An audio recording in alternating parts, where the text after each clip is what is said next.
I didn't have a job, I didn't have a car, I didn't have really anyone around me that truly cared about me. I mean, my family could only do so much for me because I was just using them for whatever to feed my habit. And so the more I was alone, I was getting in my head, and I had the drugs with me, and I just had heard my buddy died from an overdose, and I'm like, well, if I do enough of this stuff, I'll just die and this will all be over with, so why not? I had to make a choice to take my daughter off life support, and just holding her in our arms until she took her last breath. You know, that was hard, and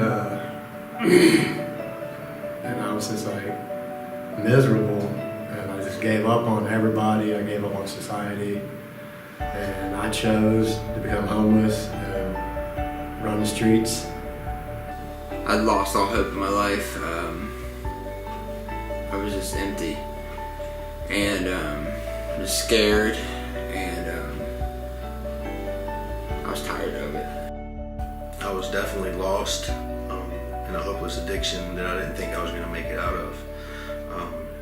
It was every day of waking up on somebody else's couch. I was staying place to place, just giving them stuff just to stay there, money or whatever, just so I could hustle my way for my addiction. All of a sudden my mother got sick, and really that kind of just threw my life through a loop, and it just set me on a path of mixed emotions with different things, and doing drugs of all different kinds, and just trying to mask my emotions of being sad and being young. That young when my mom was sick, I was 16, and it progressed to 19 when she passed away. I guess when our church split, it kind of veered me off from, because we were going from church to church then. And in that time, I got to running with the wrong kids in school and wanted to be accepted, whatever I guess, or hang out with cool kids. And just started following their ways, and which led to drinking and doing various other drugs. Before I came to the refuge, my life was a roller coaster to say the least. I mean, I got saved about 5 years ago, and so walking with the Lord and then struggling with addiction is a very difficult thing to handle in your heart. And just like that, I mean, I didn't know how to handle myself. It was experimental with the partying and stuff until 17. I found my mother.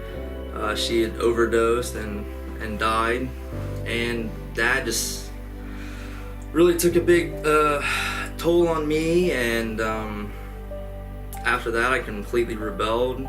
Life before the refuge was a continuous turmoil, a bit to speak, more or less, constantly trying to go ahead and achieve things that weren't going to possibly happen for me. It was pretty much the definition of insanity, continuously doing the same thing and expecting a different result. Once I got to the refuge, though, things changed for the better for me. I was air carried to Cincinnati Hospital. I had overdosed, had a heart attack and a stroke. My heart was at 2 beats a minute, so I went into a coma. I woke up and just the things that was being said through the doctors and everything, and my brother had been praying for me here at the refuge with the other guys. I pretty much was just absorbing it all. Like, be accountable, be honest. I've never been honest in my whole entire life. Nothing, not even to myself. And here I come in, and these 7 principles, I looked at them, I prayed over them, and I was like, I'm gonna do my best to just live this out. You don't need drugs to be happy. I wake up every morning happy. And it's just, I don't know, it's mind-blowing to me. I have respect back from my family. I actually have the opportunity now to take my children to church. It's just like no other place that I've ever been, and I've been to quite a few. They taught me how to be a man, just how to be responsible, have a good work ethic, which I struggle with really hard, but it really taught me to keep going to work each and every day. I have joy in my life now. I'm happy. I wake up with a song in my heart and a desire to go out and do good and have a good life. Definitely a life-changing experience. I mean, Mom and Dad, they are excited to see me every time I come home. You don't need to go to a party or go to a bar to have fun. So I feel like the greatest impact that I can have on people around me is just being fun-loving and carefree and letting people see the light of Christ in me. I just want to be a light to my kids. I know that one day that my daughter is going to see this and my son's going to see this, and they'll get an understanding of just how strong the addiction to drugs is, and that they won't have to walk down that road, and that there is a higher power, and his name is Jesus Christ.